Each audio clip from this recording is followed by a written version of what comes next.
Ben, nous recevons ce soir, bonsoir. Nous recevons encore une fois ce soir, dans notre troisième partie d'émission, Élodie et Luisa. Bonsoir. Bonsoir. Donc, comme pas mal d'écoles ou de classes, vous êtes, votre classe est menacée de fermeture. Oui. Donc, pouvez-vous nous expliquer, c'est la classe la classe de l'école du centre de Fontoy. Oui.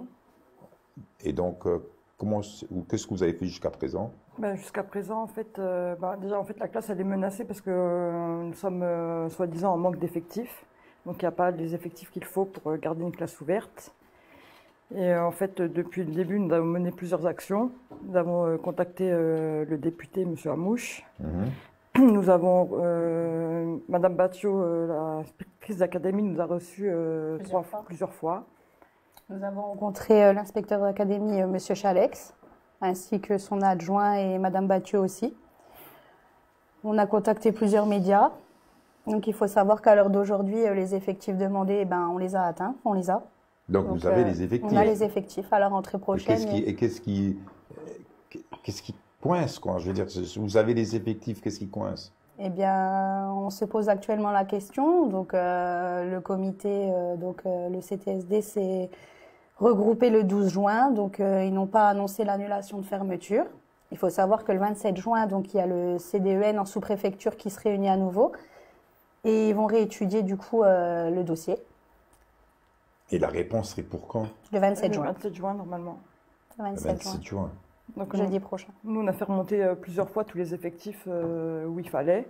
Donc, on espère que maintenant, ils vont en tenir compte et que ça va être... Il faut savoir qu'à l'école du centre de Fontoy, il y a une classe dite Ulysse, donc pour les enfants en situation de handicap, présentant des troubles. J'ai eu l'occasion de lire ça dans le journal.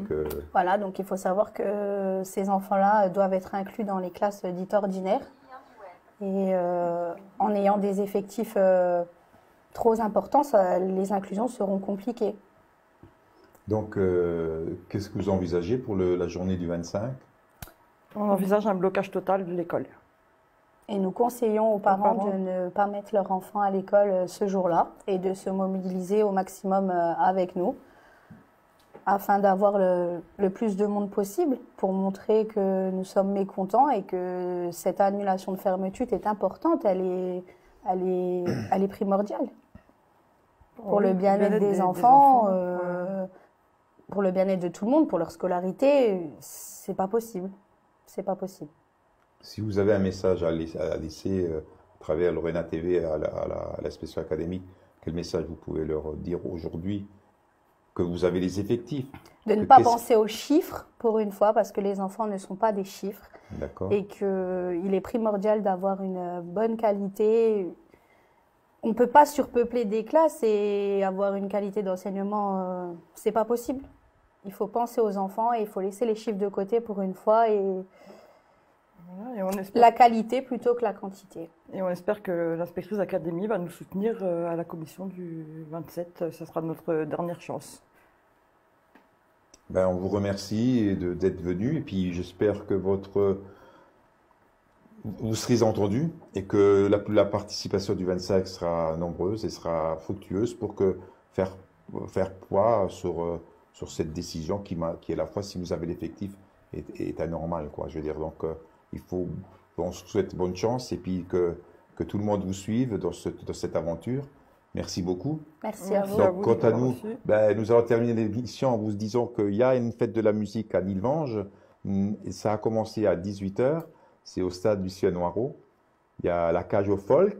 Donc, allez-y tous. Il y a restauration, boisson. Tout le monde vous attend. Venez nombreux. À bientôt. À bientôt à Lorena TV.